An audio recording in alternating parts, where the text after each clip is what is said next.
خبرنامے کے آغاز میں سب سے پہلے آپ کو آگاہ کریں کہ لندن میں برطانیہ میں مقیم پاکستانی صحافیوں سے گفتگو کرتے ہوئے وزیر اعظم نے کہا ہے کہ نیو یارک اور واشنگٹن کا دورہ انتہائی کامیاب اور مفید رہا۔ غزہ کے متعلق اجلاس میں حوصلہ افزا بات چیت ہوئی۔ یقین کامل ہے کہ غزہ پر حالیہ اجلاس کا مثبت نتیجہ جلد سامنے آئے گا۔ انہوں نے کہا کہ غزہ کی صورتحال اور مسئلہ کشمیر کے حوالے سے جنرل اسمبلی کے فورم پر بھرپور آواز اٹھائی۔ غزہ میں جنگ بندی ہو جائے اور بے گناہ مسلمانوں کو شہید کیا جا رہا ہے۔ اتنا ظلم، اتنی زیادتی تاریخ حاضر میں شاید ہی کہیں اور ہو۔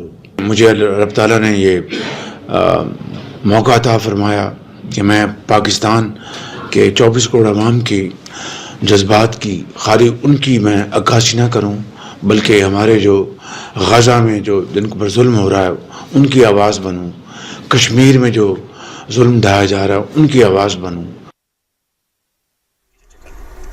واشنگٹن میں صدر ٹرمپ سے ہونے والی ملاقات کا ذکر کرتے ہوئے وزیر اعظم نے کہا کہ باہمی تعلقات کو مزید بہتر بنانے میں یہ ملاقات اہم رہی۔ تجارت، سرمایہ کاری، تیل و گیس اور معدنیات سمیت آئی ٹی، زراعت اور دیگر شعبوں میں تعاون پر بھی تبادلہ خیال ہوا۔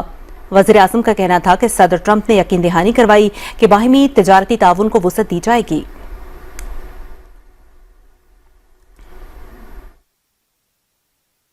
پریزیڈنٹ ٹرمپ سے ہماری بہت ہی مفید، پروڈکٹیو اور بہت ایک خوشگوار ماحول میں بات ہوئی۔ اس میں اب trade, investment, oil and gas میں ان کی exploration, mines and minerals, IT, AI, agriculture, یہ تمام چیزیں وہاں پر ڈسکس ہوئیں اور پریزیڈنٹ ٹرمپ نے پوری طرح یقین دہانی کرائی کہ ہم پاکستان کے ساتھ بائیلیٹرل جو ہمارے اکنامک کوآپریشن ہے اس میں انشاءاللہ تیزی سے آگے بڑھیں گے۔ وزیر اعظم نے کہا کہ پاکستان کی سیاسی اور عسکری قیادت، خارجہ پالیسی سمیت تمام اہم معاملات پر ایک پیج پر ہے۔ فیلڈ مارشل سید عاصم منیر کی قیادت میں مارکہ حق میں پاکستان نے تاریخی فتح حاصل کی۔ جنگ کے دوران پوری قوم اپنی مسلح افواج کے پیچھے کھڑی تھی۔ افواج پاکستان نے بھارت کو جو سبق سکھایا وہ ہمیشہ یاد رکھے گا۔ کہ we have won the war by the grace of God through our brave armed forces who fought with great courage and outstanding professional acumen. The entire nation was behind our armed forces.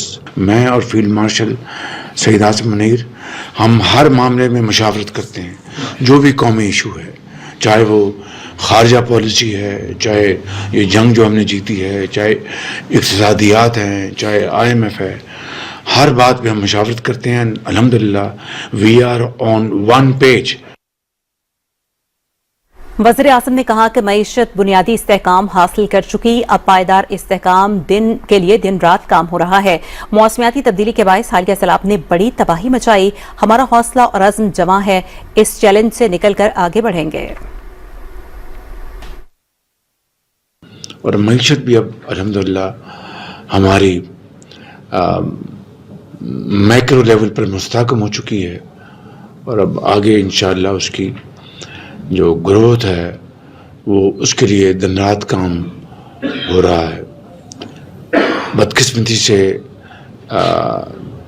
Climate change کی وجہ سے جو حالیہ floods آئے اس نے بڑی تباہی مچائی، لیکن ہمارے حوصلے جمع ہیں اور ہم اس کو پوری طرح فیس کر رہے ہیں۔